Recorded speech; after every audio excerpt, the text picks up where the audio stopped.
કર્ણો પણ મથુરા નગરીમાં ફેલાઈ ગઈ છે। બંસીનો નાદ સાંભળી ગોકુળમાં ગોપીઓને ગેલી કરી હતી। મથુરામાં કૃષ્ણ કર્યા છે તેની જાણ મથુરાની સ્ત્રીઓને થઈ છે। શાન બાન ભૂલી ઘરના કામ ભૂલી બલરામને જુએ છે, કૃષ્ણને જુએ છે, કનૈયાની જય બોલાવે છે। બાળકોને દવરાવતી સ્ત્રીઓ બાળકોને રોતા મૂકી અને કૃષ્ણના દર્શન માટે દોડી જાય છે। કૃષ્ણ બલરામ મથુરાની શેરીઓમાં ફરે છે। રસ્તામાં કંસનો ધોબી કંસના વસ્ત્રો લઈને જતો હતો।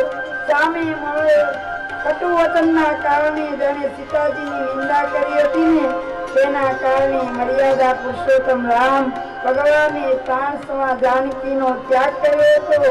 આજે એ જ પ્રસંગ મથુરામાં બન્યો છે। ધોબીને મથુરામાં ધોબી બનીને કૃષ્ણને મળે છે। કૃષ્ણ તેની પાસે કપડા માંગ્યા, આપ્યા હોત તો એનો ભવસાગર તરી જાત, પણ કેવી રીતે આપે? તેના માથે કાળ ભમતો હતો। સીતાજીના ત્યાગ માટે કારણભૂત એવા ધોબીનો પ્રાણ ત્યાગ કરી કપડા આપવાની ના પાડી કૃષ્ણે તિરસ્કાર કર્યો। એટલે કૃષ્ણ મર્યાદા રામ મર્યાદા પુરુષ છે। કૃષ્ણએ તો પહેલું કામ કર્યું, એક મુક્કો મારી તમાચો મારી ધોબીનું મસ્તક ધરતી જુદું કર્યું। સાથીદારોને કહ્યું, નવા કપડા મૂકી નાસી ગયો। નિંદાખોર નિંદા મુક્તિ થાય તેથી ભગવાને મુખ ઉપર પ્રહાર કર્યો છે। કારણ કે મુખ ઉપર પ્રહાર કરવાથી તેના તમાચો પડશે ત્યારે તમને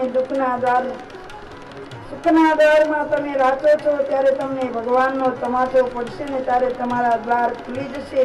આજે કનૈયો આવ્યો છે તો ઘરમાં આજે સૌને આનંદે ગોપીજનો ઘરનું માખણ ખાતા નથી।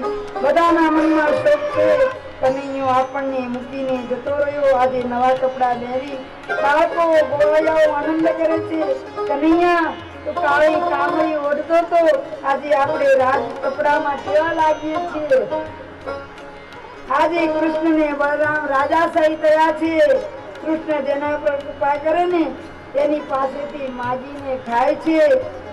એ કંસ ઉપર કૃપા કરવાનું નહીં, પરંતુ કંસ માગે આપે તેવું નથી। તેથી સેવક પાસેથી કૃષ્ણ કપડા પડાવી લે છે। આખરે બધા વસ્ત્રો પહેરી સુંદર વસ્ત્રમાં ગોપા બાળકોને ભેટ આપી આગળ વધતા કંસની દાસી કુબજા સામે મળી।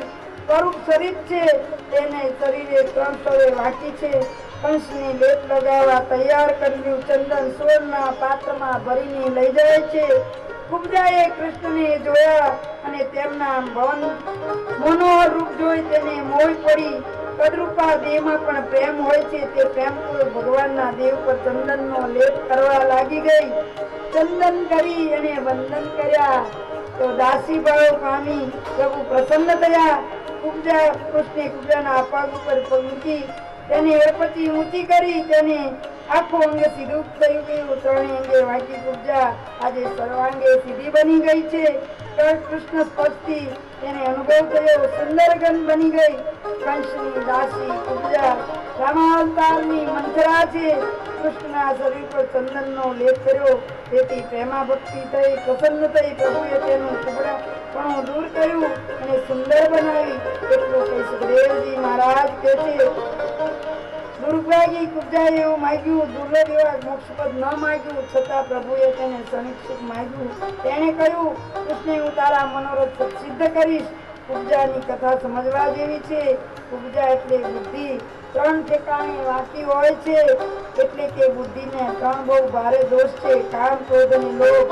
પ્રભુને વંદન કરજો, પ્રભુને બંધન થશે। પ્રભુ બુદ્ધિમાંથી તમારા 3 દોષોને દૂર કરશે।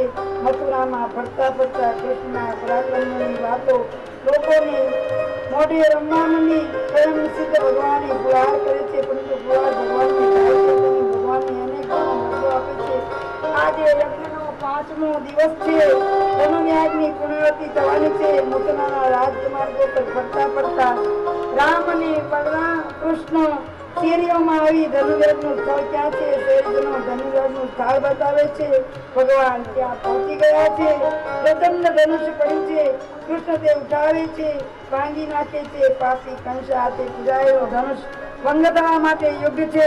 ધનુષ ભંગ થતા કંસના સેવકો દોડી આવ્યા છે। કંસ બલરામ પોતાના સામે થનાર તમામનો વધ કરે છે। ધનુર્યાગ અધૂરો રહ્યો છે।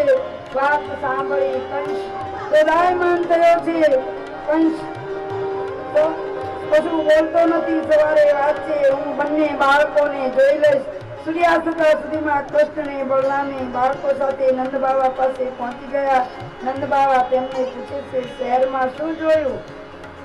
બાબા, શહેરના લોકો અમારા જેવા ગામડિયા જેવા નથી. અમને જોવા માટે ટોળે વળતા હતા. સ્ત્રીઓ અમને પૂછતી હતી, તમે કોના બાળકો છો? નંદ બાવા પૂછે છે, તમે શું કહ્યું? અમે કહ્યું કે અમે નંદ જશોદાના બાળ છીએ.